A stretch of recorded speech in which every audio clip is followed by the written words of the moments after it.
Hi, I'm Ivan Kozmon. I'm from Double Code Studio. We are currently working on our first game called Blood Will Be Spilled.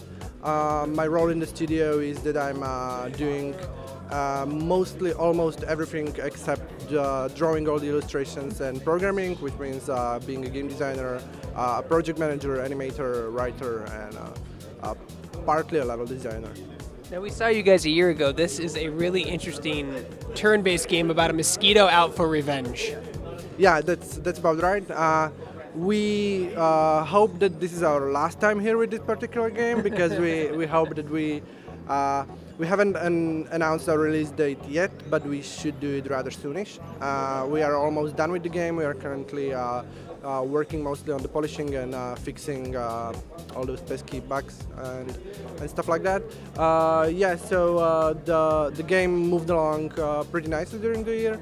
We were able to finish all the content, draw all the assets and illustrations and stuff like that, which in a completely hand-drawn game with just one artist took quite a lot of time.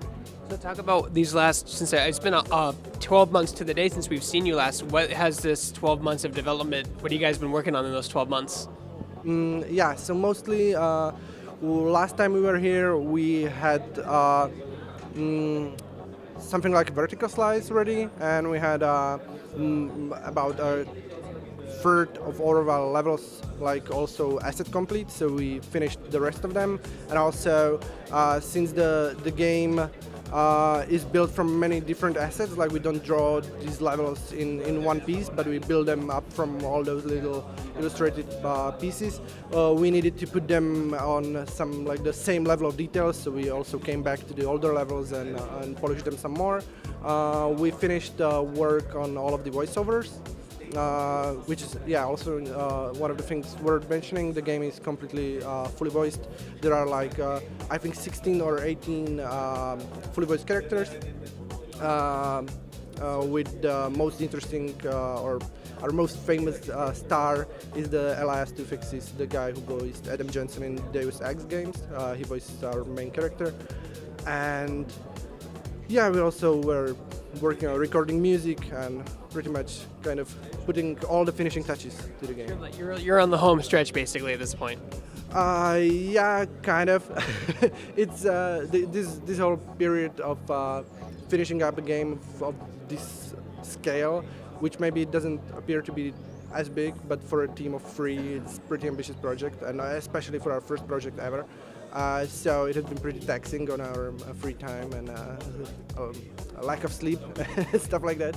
But I think this whole period of about last 3 months was probably the most rewarding from the whole development up to date, because it's all kind of coming together, and it's shaping up really nicely, I think.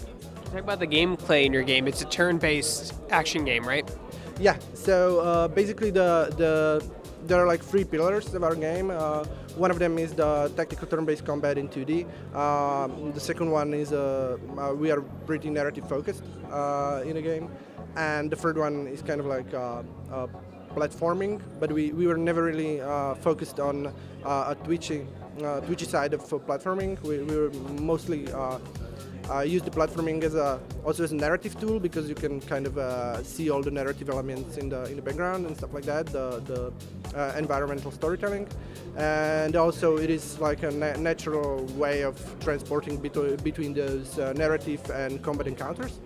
And it's not Mario platforming, but it's like interactive platforming, just a way to break up the gameplay a little bit better. Yeah. It's mostly for the pacing. We try to also include slightly more challenging platforming, but never in a level of, I don't know, Hollow Knight or something like that. That was never our intention.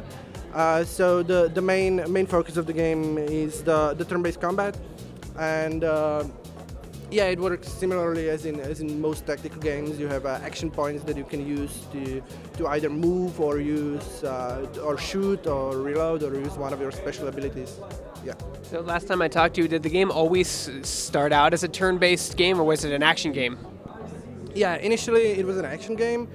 We actually started as a really green amateurs 5 years ago, and at that time games from Clay Entertainment like Shank and Mark of the Ninja were among the games that we played the most. And our initial intention was to make a game along the lines of Shank, but along the way we found out that we aren't really interested in making a game like that, especially because of we didn't want to do an arcadey Wild West game. We wanted to have like a precise aiming and kind of counting your bullets so that you wouldn't spend all 6 aimlessly and stuff like that. And we found out that it doesn't really work in real time. Most of the time became really chaotic and kind of not really enjoyable. So at one point we were thinking that we would either cancel the whole project and go do something else, or do a radical change. And as a kind of a